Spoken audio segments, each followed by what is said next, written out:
engendrados de sangre, ni de voluntad de carne, ni de voluntad de varón, sino de Dios.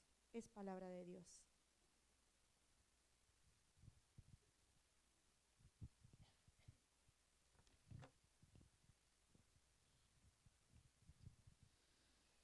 Hoy comenzamos una serie titulada ¿Quién soy yo?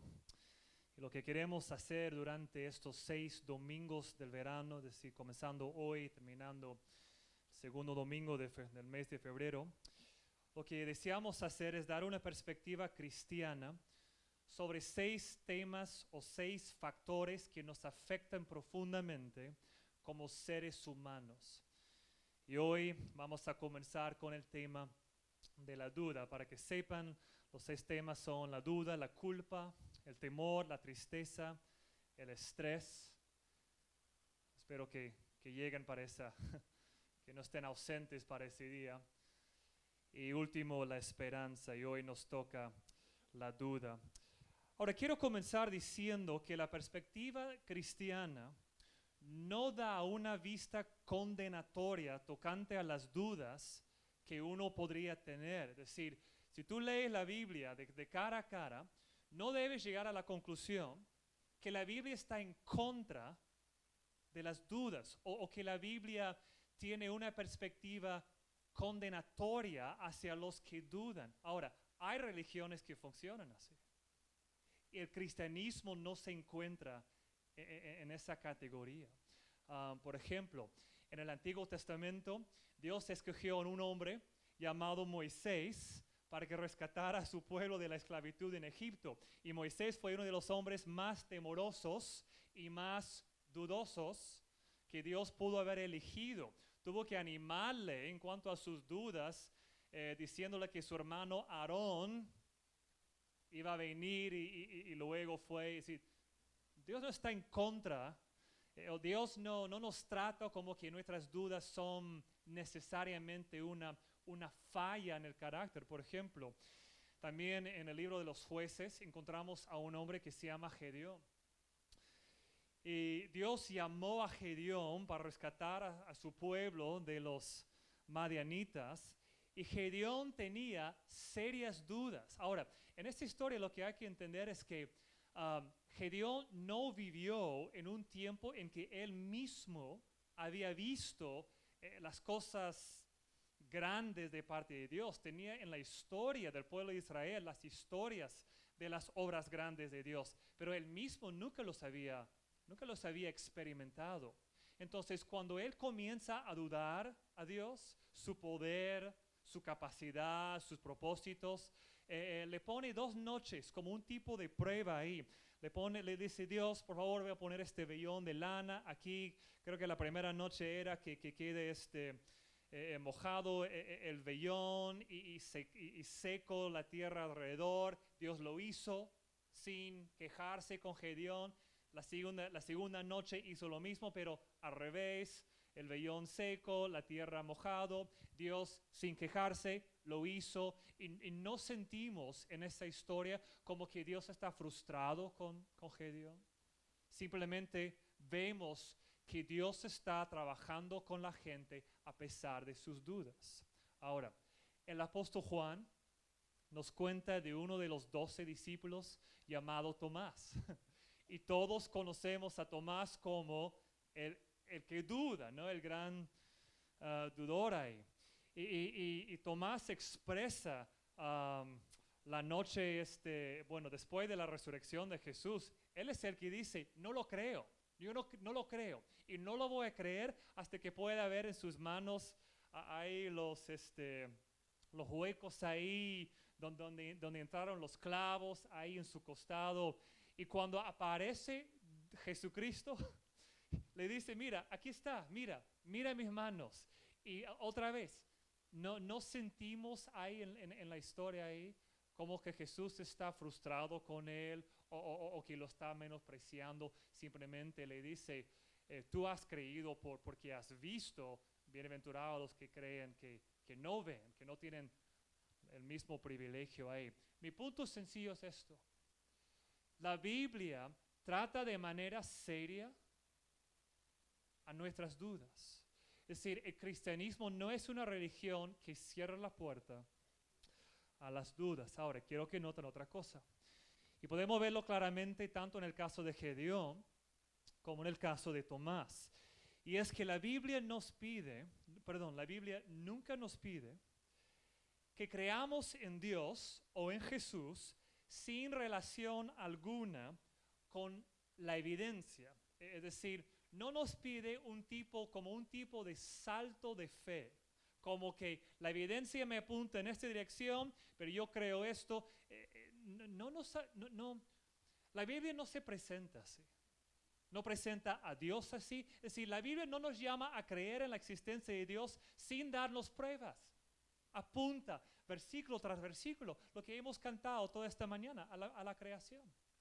No nos pide creer en la realidad de Jesucristo sin darnos evidencia. Son 4 libros grandes y completos que nos cuentan de la vida de Jesús. ¿Con qué fin? Para que creamos, para que haya evidencia de Jesús y para que nuestra fe en vez de dudas, tenga una base en evidencias.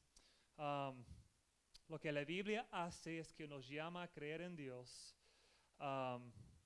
sin poder ver todo lo que creemos, eso sí, pero nos llama a creer en base a la evidencia previa de que Dios es verdadero y que se puede confiar en Él. El autor John Piper en un libro puso en el título del libro La gracia futura. El subtítulo no lo tengo exacto, pero tiene que ver con aprender a andar por fe. ¿Y por qué el título Gracia futura? Porque nosotros ejercitamos fe en que Dios nos dará su gracia en el futuro. ¿A base de qué? De que hemos visto su gracia en el pasado. Evidencias. Así trata Dios con nosotros nuestras dudas. En el caso de Tomás, pasó 3 años él observando los milagros de Jesús, escuchando su poderosa enseñanza. Sin embargo, cuando se destacó él solo entre los discípulos como el dudoso principal, Jesús respondió con gracia y paciencia a sus dudas, mostrándole los agujeros en sus manos y en su costado. Ahora, quiero definir de qué tipo de dudas estamos hablando. En primer lugar, estamos hablando de la duda más obvia, que es la misma existencia de Dios. Y aquí quiero que sepan, es importante para nosotros entender que esta duda no es realmente tan común. Y no quiero que reacciones en shock ahí. Permíteme explicarme. No es tan común en este sentido. Ciertamente hay muchos, si no niego, que hay ateos verdaderos en el mundo. ¿Sí? Personas que realmente creen que no hay un Dios ahí, ningún creador, ningún ser supremo. Sin embargo, hay muchas personas que se encuentran en la categoría de agnósticos. Y es que una persona que no necesariamente cree que Dios no existe, simplemente no cree que Dios tenga algo que ver con nuestro mundo. ¿Okay? Ahora, quiero hacer una distinción más. Y es que debemos hacer la distinción entre un ateo o un agnóstico verdadero y un ateo o agnóstico práctico. Un verdadero ateo o agnóstico es aquel que realmente ha examinado la evidencia y ha llegado a la conclusión racional, es decir, digo que examinó las evidencias y llegó a una conclusión racional que Dios no existe, o si Dios existe, que simplemente no se involucra ahora en nuestras vidas. Y en verdad, ese grupo es muy pequeño.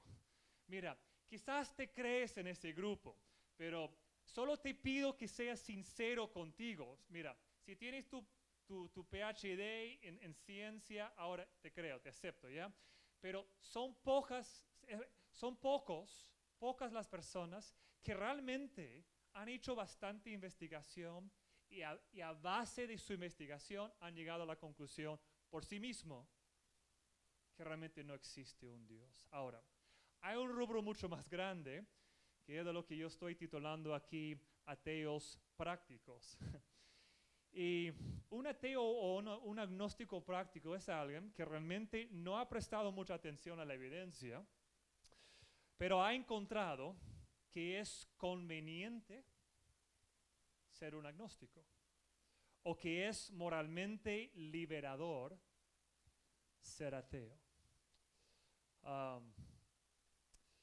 Un destacado ateo británico del siglo pasado, es decir, murió ya hace 30 o 40 años, Aldous Huxley, lo expresó en términos muy honestos, y quiero que escuches a él. Él dijo: yo tenía motivos para no querer que el mundo tuviera un significado. Y por si acaso, cuando él habla de que el mundo tenga un significado, está hablando de la existencia de Dios. Si Dios existe, el mundo tiene un significado, un propósito. Dice, tenía motivos para no querer que el mundo tuviera un significado. En consecuencia, asumí que no tenía ninguno y pude, sin ninguna dificultad, para esta suposición. ¿Entiende lo que está diciendo? Yo no quise que existiera Dios. No era conveniente. Entonces, a base de eso, comencé a buscar evidencias y no me fue muy difícil encontrar las evidencias. Él sigue: el filósofo que no encuentra sentido en el mundo no se ocupa exclusivamente de un problema de pura metafísica o de ciencia. También le preocupa demostrar que no hay una razón válida por la que él personalmente no deba hacer lo que quiere hacer. Es decir, está buscando comprobar que no hay un Dios, la liberación de una vida moral. Quiere la libertad de vivir como quiere vivir. Y sigue: para mí la filosofía de la falta de sentido o de la no existencia de Dios fue esencialmente un instrumento de liberación sexual y político. Y eso es uno de los más destacados ateos del siglo pasado, en un momento muy honesto. Ahora, ¿qué estoy haciendo aquí? La única cosa que quiero decirles es esto: que si tú has llegado a la conclusión de que Dios no existe, o si existe, no es Él quien define lo que realmente importa o lo que realmente tiene sentido en el mundo, entonces te estoy pidiendo que seas lo suficientemente honesto como para considerar si eso se basa realmente en evidencias o si es simplemente que has encontrado que es más liberador vivir como que si no hubiera un significado definido por Dios en el mundo. Simplemente te estoy pidiendo ser sincero con tus propios pensamientos. Ahora, hay una segunda duda que queremos considerar ahí, y es la duda que la pregunta si Dios es realmente si es suficientemente poderoso como para realmente tener un efecto positivo en mi vida. Es decir, la duda en el corazón de muchas personas no es tanto la existencia de Dios, es simplemente que nunca han visto la obra milagrosa, la obra de Dios en su vida. Y mira, yo estuve ahí hace un poco más de 20 años. Yo recuerdo el día que en la Universidad Cristiana donde yo estuve estudiando, escuché un sermón de un pastor invitado hablando de distintos casos en que él había visto el poder de Dios de manera milagrosa en su vida en distintas maneras. Y yo volví a mi cuarto solo, decidí no ir a almorzar, volví a mi cuarto y ahí comencé a orar y decir: Dios, nunca he visto eso, nunca te he visto hacer cosas reales y grandes y poderosas en mi vida. Y yo simplemente quiero verlo. Te creo, pero nunca lo he visto. Sí, esta es una duda muy real, muy entendible. Muchas personas han llegado a la conclusión de que si Dios existe, no debe ser un Dios muy poderoso. Porque miren a su alrededor y ven que las cosas van de mal en peor, que todo parece seguir ciertos cursos naturales y que no ven ninguna forma en la que Dios está realmente dirigiendo los eventos de manera poderosa. Miran sus propias vidas y no ven ninguna evidencia que Dios les haya mostrado su poder de manera clara y significativa. Hay una duda más que quiero mencionar aquí, y es la duda si Dios es realmente bueno. Algunas personas observan las cosas que acabo de mencionar, las cosas que están mal en el mundo, pero no lo ven tanto como un problema de la falta del poder de Dios. Ellos ven que si Dios realmente existe, Él jamás, esto es lo que dicen, jamás puede ser un Dios bueno. Si existe y si no existe, no me importa, porque sí o sí no es un Dios bueno, dicen. ¿Y cuál es la evidencia a que apuntan? A que hay tanta maldad y tantas cosas terribles en el mundo. Ahora, frente a esas dudas, tenemos el hecho de que el cristianismo y la creencia en el Evangelio de Cristo ha crecido desde sus humildes raíces hace 2000 años. Quiero que piensen históricamente por un momento en una evidencia histórica. El cristianismo, comenzando con 11 hombres humildes y un grupo de 120 ahí el día de Pentecostés. Y después de 2000 años, el Evangelio de Cristo ha cruzado barreras culturales y sociales en todo el mundo. Y no hay otra religión que tiene una historia semejante. No hay. El cristianismo es único en ese sentido. Y el cristianismo, sin duda, es el factor más influyente en la historia de los últimos 2 milenios. Entonces, ¿cómo explicamos esto?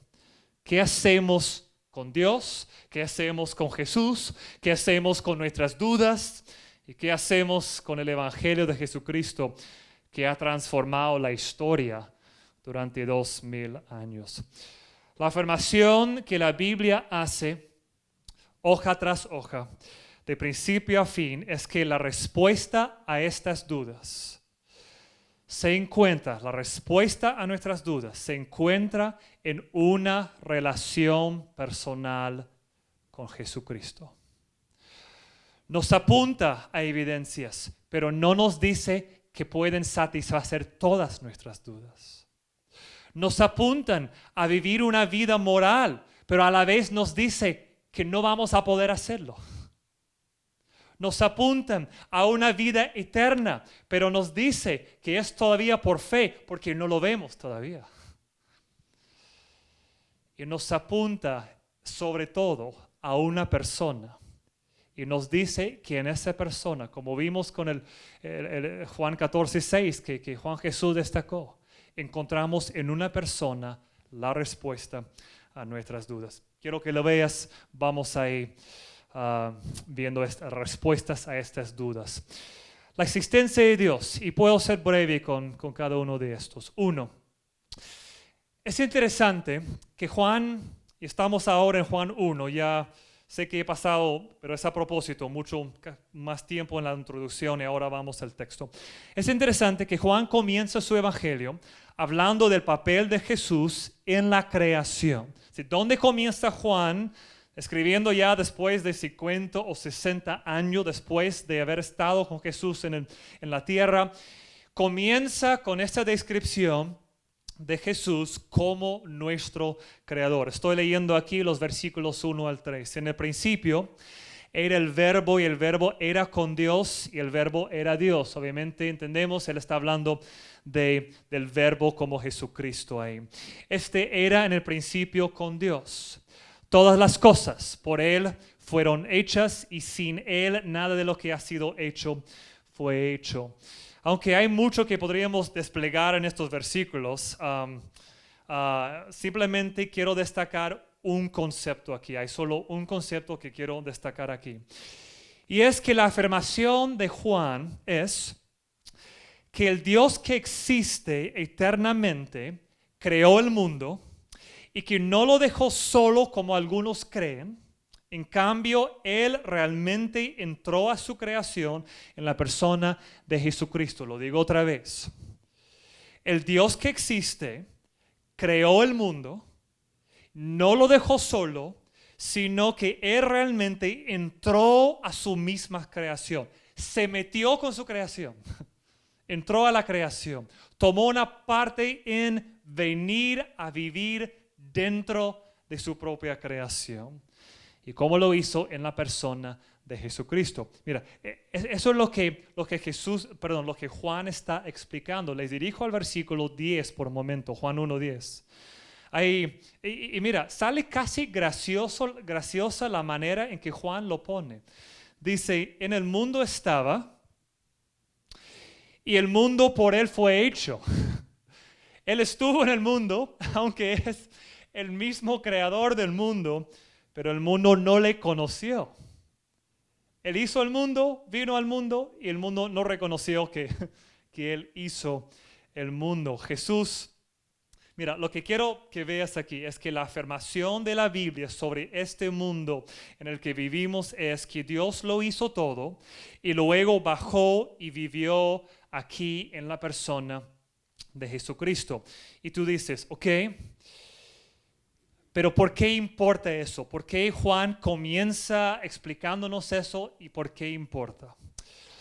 Esta verdad es importante porque nuestras vidas y el mundo en que vivimos testifican constantemente el hecho de que el propósito y el significado son reales. Que hay un propósito, aquí he buscado términos aquí, un propósito último, un propósito verdadero, un propósito principal.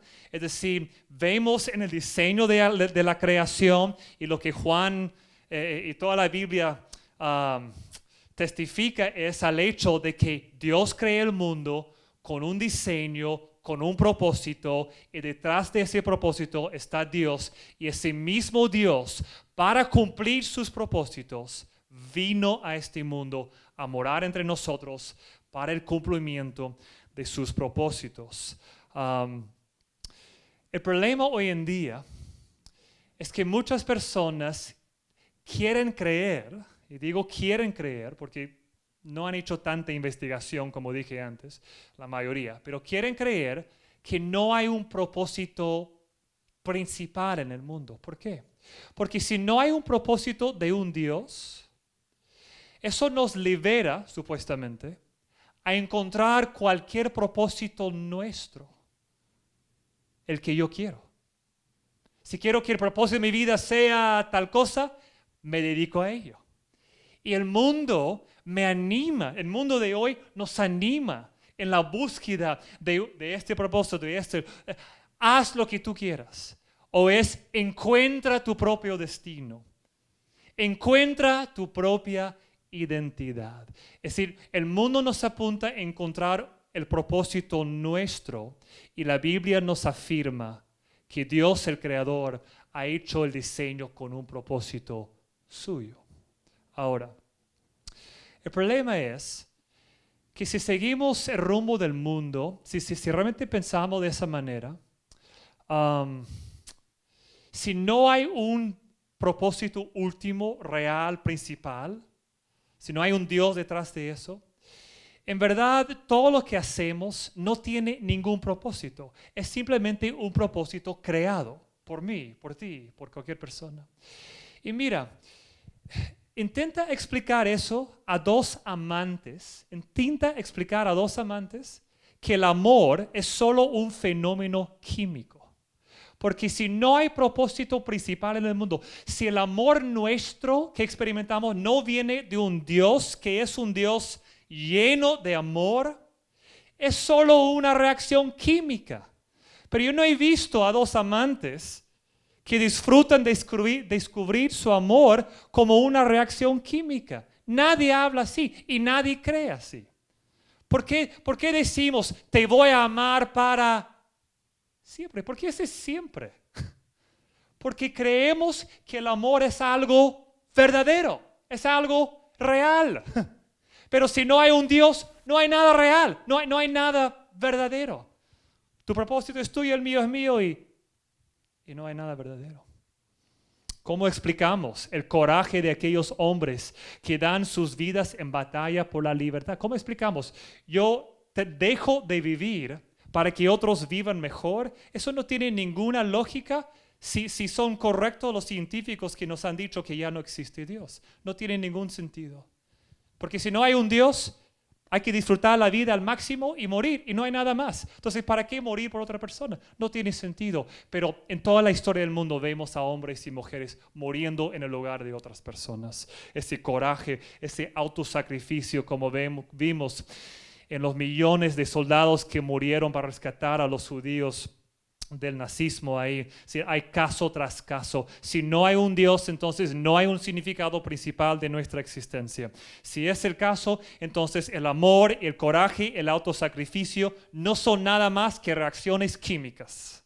Y toda nuestra experiencia humana demuestra que eso no es así. Que el amor, el coraje y el sacrificio son reales y significativos. Es decir, hay un significado principal en el mundo, y para que haya un significado principal debe haber un Dios que se involucra en nuestras vidas. Y eso es el punto de Juan, cuando comienza su carta, su evangelio diciendo, en el principio era el verbo era con Dios, era Dios, Él estuvo, Él es el creador, Él vino a morir entre nosotros. Por si acaso, ¿para cumplir qué propósito principal? Juan lo dice en el versículo 29 del mismo capítulo. El siguiente día vio Juan el Bautista a Jesús que venía a él y dijo, hablando de Jesús, he aquí el Cordero de Dios que quita el pecado del mundo. Todo está ahí en Juan capítulo 1. Juan explicándonos por qué era necesario la venida de Dios entre nosotros. Simplemente te digo, si tú no crees en la existencia de Dios, en verdad debes ser honesto contigo mismo para decir, ok, si no existe Dios, estoy dispuesto a vivir como que mi creencia sea cierto. ¿Estás dispuesto a vivir como que el amor no es nada más que una reacción química? ¿Estás dispuesto a vivir así? Y simplemente te invito a considerar el testimonio de este primer capítulo de Juan. Yo entiendo que yo no puedo responder aquí en un corto tiempo a todas las dudas en cuanto a la existencia de Dios. Entiendo esto. Lo que estoy diciendo aquí es que el argumento de Juan es razonable y convincente, porque explica lo que todos sentimos sobre la realidad del significado real, último, verdadero en el mundo. Tomemos el segundo tema, la segunda duda ahí, el concepto, la duda en cuanto al poder de Dios. Y consideremos por un momento la segunda duda aquí, y tiene que ver con el hecho de que la gente ve en el mundo tanta caos y tanta miseria, y no parece que Dios tenga el poder de hacer nada al respecto. Y las cosas continúan su curso del mal y el sufrimiento como siempre ha sido. Ahora, Juan nos da una respuesta a esta duda. Es muy corta, pero es poderosa. Quiero que lo vean ahí en el versículo 4. La respuesta de parte de Juan a esta duda es realmente sorprendente, aunque puede que no sea tan clara o tan claro al principio. Y es en el versículo 4 donde Juan dice, en Él, en Jesús, estaba la vida. Esa es su respuesta. A la duda en cuanto al poder de Dios, su respuesta es, en Él encontramos vida. Tú dices, todavía no lo entiendo, explícamelo. Lo explico de esta manera. Juan hace con su evangelio lo que es normal y típico en los escritos, cuando alguien escribe un ensayo histórico, etc., o quiere probar algo, como en el caso de Juan aquí también, quiere probar las evidencias de Jesús, que es Dios, etc. Normalmente es normal poner al principio un resumen de tus ideas principales y luego en el transcurso de tus escritos ir probándolo, ilustrándolo, explicándolo, etc. Entonces, ¿qué hace Juan? Lo hace exactamente así. Afirma en el principio aquí en el versículo 4, en él estaba la vida. Pero no toma el tiempo ahí para explicarlo, porque él sabe que tiene 21 capítulos para probarlo, explicarlo, ilustrarlo, etc. Entonces, simplemente quiero destacar algunas cosas para que vean cómo es que Juan está probando que en Jesús hay acceso a algo que llamamos vida.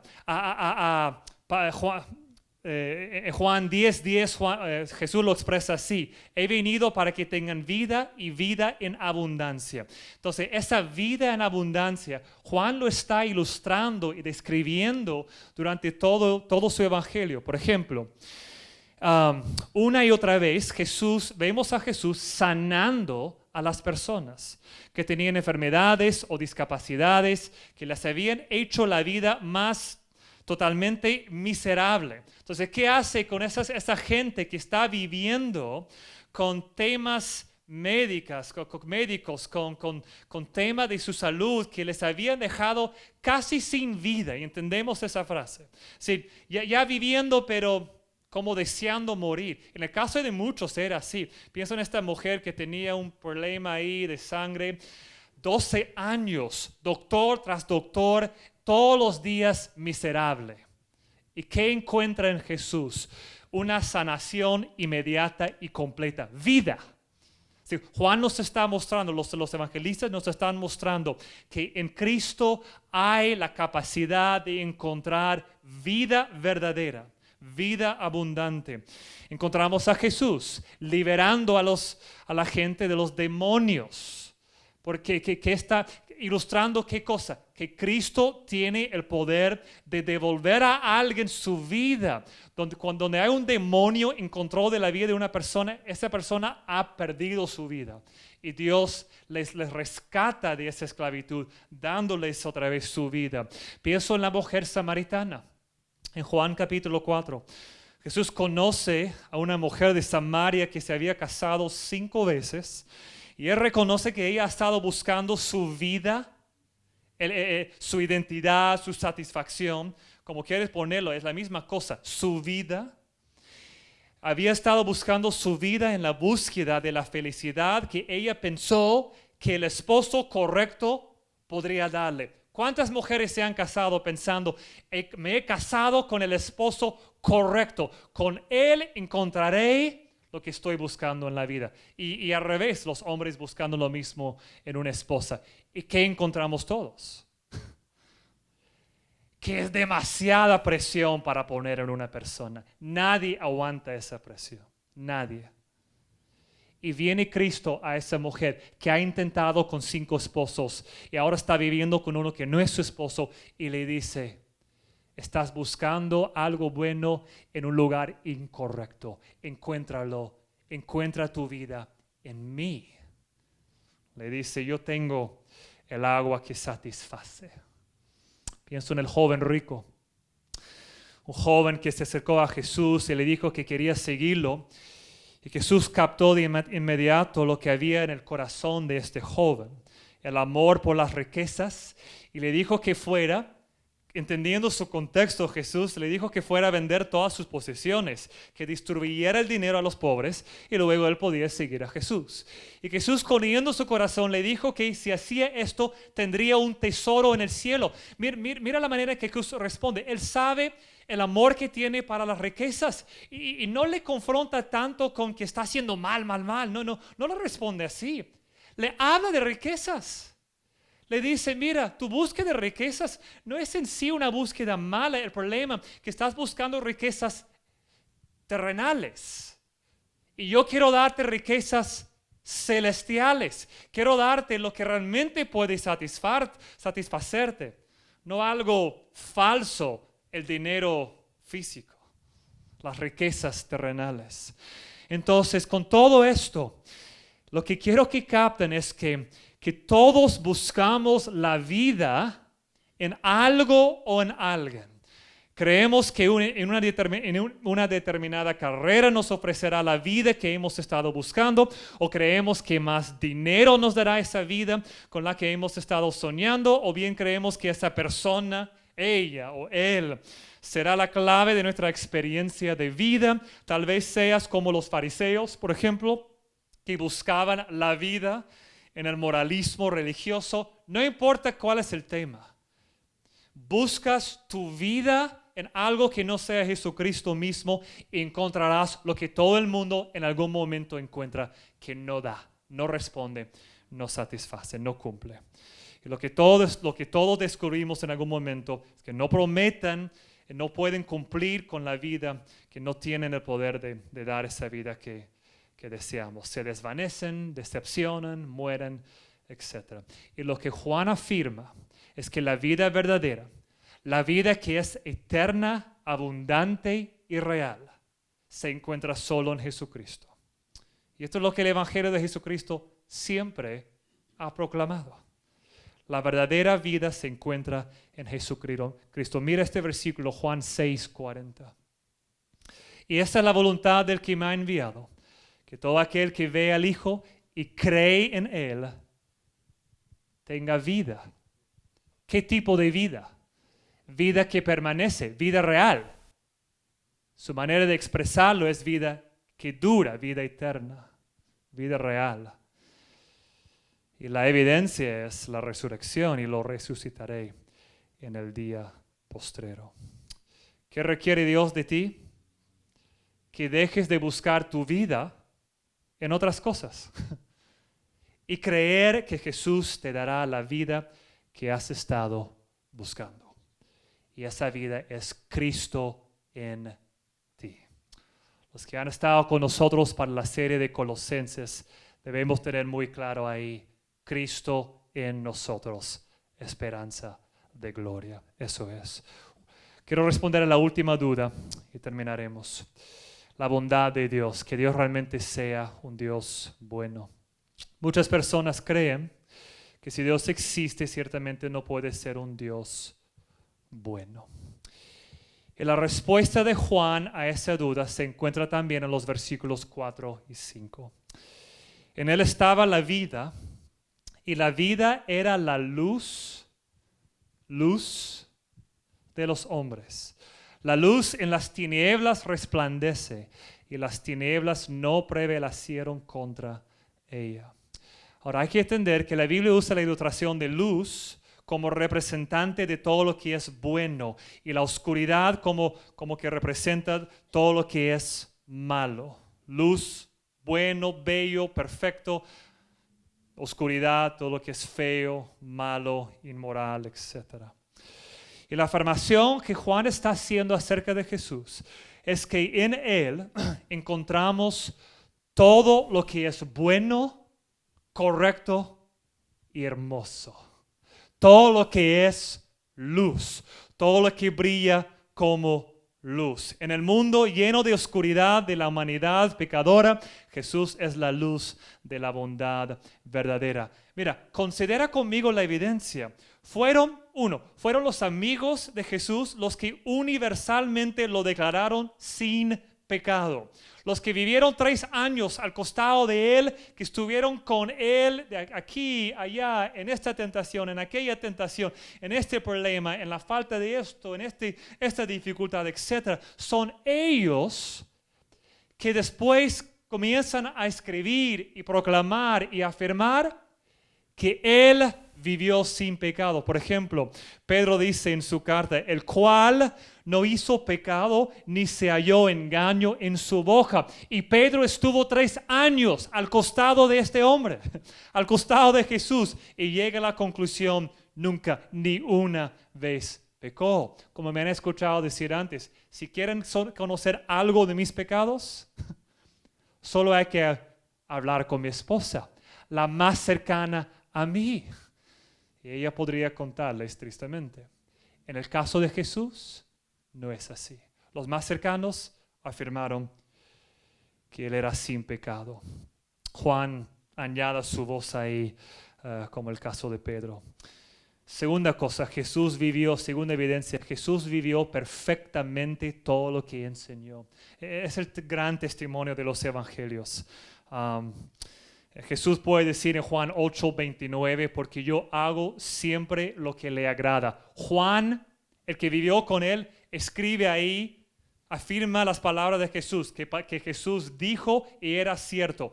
Yo hago todo lo que agrada a mi Padre. Nunca hago algo que no agrada a mi Padre. Nosotros no podemos hablar así. No es cierto. Sería una mentira. Y Jesús sí. Jesús hizo el sacrificio más grande que demostró su bondad genuina. Él entregó su vida por sus amigos. Juan 15:13. Nadie tiene mayor amor que este, que uno ponga su vida por sus amigos. Y es exactamente lo que Jesucristo hizo en la cruz. Murió para que todos sus amigos pudieran tener vida eterna. Ahora, volviendo aquí a Juan 1, 4 y 5. Juan está diciendo que Jesús entró al mundo lleno de oscuridad, brillando como la luz de la bondad verdadera, y que la oscuridad no prevaleció contra la luz de Jesús. Y esta es una de las declaraciones más poderosas en todas las Escrituras. Es una de las más poderosas. Debería darte una razón para creer en Jesús, a pesar de la persistencia de dudas en tu corazón. Déjame explicarlo. Lo pondré de esta manera. Juan está reconociendo que la oscuridad persistirá en este mundo. Y es exactamente lo que vemos. Su evangelio cuenta la historia de la oscuridad religiosa, la oscuridad moral, la oscuridad social. Todo está ahí en su evangelio. Y nos cuenta cómo esa oscuridad finalmente clavó a Jesús. Nos cuenta cómo los poderes de la oscuridad parece que ganaron cuando clavaron a Jesús en la cruz. Pero luego Juan nos habla de la resurrección, de aquellos que vieron a Jesús, evidencias, que vieron a Jesús y le hablaron después de su resurrección. Y él está argumentando que con la resurrección de Jesús, la luz venció la oscuridad. Y aunque la oscuridad todavía reina en la tierra, sus días son contados. Jesús volverá y vencerá la oscuridad. Si lo que Juan testifica es lo que vemos, vemos que la oscuridad persiste, pero vemos que por 2000 años Dios ha dejado el testimonio de creyentes en cada generación, creyentes radicalmente cambiados. Es cierto, creyente, que tu vida cambiada es una de las evidencias que Dios ha dejado en el mundo como testimonio a la existencia de Dios y testimonio a su evangelio. Y si no eres creyente, si estás ahí todavía con dudas, te invito a examinar estas evidencias y creer. No es nada más que creerlo. Termino con la conclusión que Juan da a su carta, donde él, al final del capítulo 20, nos explica el propósito de su evangelio. Hizo además Jesús muchas otras señales en presencia de sus discípulos, las cuales no están escritas en este libro, pero estas se han escrito para que creáis que Jesús es el Cristo. ¿Por qué escribió todas estas evidencias Juan? Para que crean, para que creas que Jesús es el Cristo, es el Hijo de Dios. Y para que creyendo, aquí está, tengáis vida en su nombre. Para que tú encuentres esa vida que muchos aquí hemos encontrado, que en el transcurso de la historia muchos han encontrado, que esperamos que tú también encuentres. Por eso Juan escribió todo su evangelio. Lo escribió para que creyeras, ya no dudes, y que creyendo recibirás la vida que solo Jesús puede dar. En un momento vamos a orar. Voy a invitar a Sheo que venga a tocar algo ahí en el piano. Voy a pedirles ahora que cierren sus ojos e inclinen sus rostros. En este punto de nuestro culto queremos tener un momento de reflexión. El piano va a tocar solo una estrofa de una canción ahí. Y es simplemente para que nosotros tengamos un momento para pensar en lo que hemos escuchado. Te invito a considerar estas evidencias, a poner tus dudas a la luz de Cristo, las evidencias de su vida, de la bondad en Él, la belleza de su carácter, el testimonio de su vida, de que solo hay salvación en Él. Toma un momento para reflejar en aquellas verdades.